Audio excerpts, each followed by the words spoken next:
Karibu katika chaneli yetu ya Royal Polyclinic. Leo tutazungumzia saratani ya shingo ya mlango wa kizazi. Kaa nami tujifunze pamoja. Nini maana ya saratani na shingo ya mlango wa kizazi hupatikana wapi katika maumbile ya mwanamke? Shingo ya mlango wa kizazi ni sehemu inayounganisha kati ya mfuko wa uzazi pamoja na uke.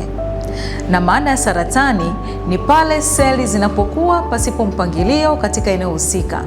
Mfano, zikikuwa pasipo mpangilio katika matiti itaitwa saratani ya titi, na zikiwa katika shingo ya mlango wa kizazi itaitwa saratani ya mlango wa kizazi.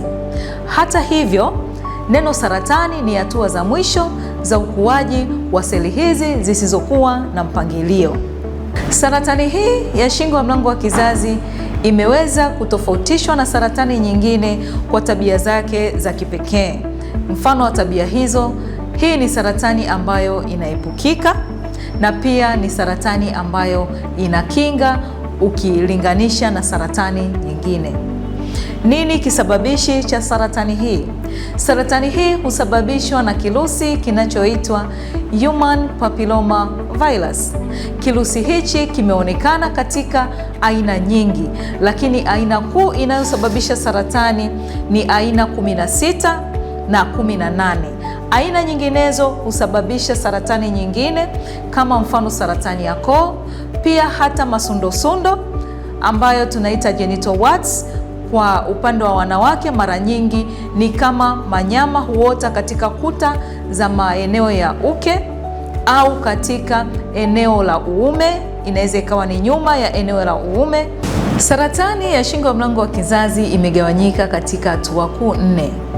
Hatua ya kwanza ni hatua ya awali kabisa. Hatua ya pili, hatua ya tatu na hatua ya 4 ndo hatua ambazo mara nyingi dalili huanza kuonyesha hapo. Tunaweza kusema kwamba dalili za awali za saratani hii mara nyingi huwa haina dalili.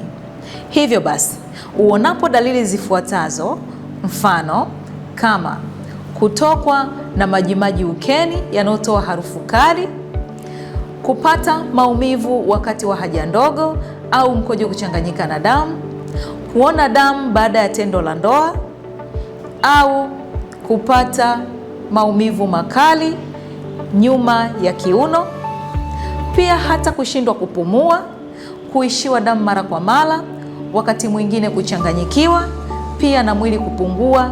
Hizo ambazo ni dalili zinazoonyesha saratani imefika hatua za mwisho.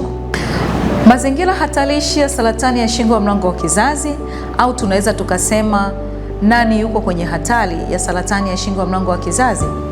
Mazingira hatarishi mojawapo ni kuanza mapenzi katika umri mdogo ambao ni chini ya miaka 16, pia kuwa katika mapenzi hatarishi, mapenzi yanayohusisha mpenzi zaidi ya mmoja, au kufanya ngono zisizokuwa salama.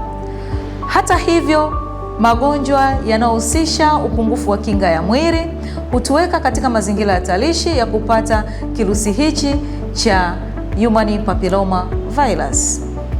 Hivyo basi, saratani ya shingo ya mlango wa kizazi inaweza kuzuilika kwa kufata tabia zifuatazo.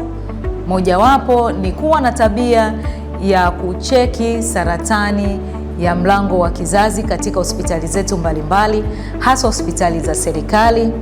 Tabia nyingine ni kupunguza idadi ya wapenzi au ngono zisizo salama, mfano kufanya ngono zisizotumia kinga, na kuwa na mpenzi zaidi ya mmoja, na kuanza mapenzi katika umri mdogo. Sasa basi, afya ya mwanamke ni afya ya taifa zima.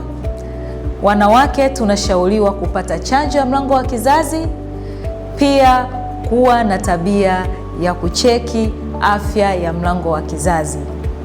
Asanteni kwa kuwa nami tangu mwanzo wa kipindi hichi mpaka mwisho wa kipindi hichi. Naamini mmejifunza vitu vingi.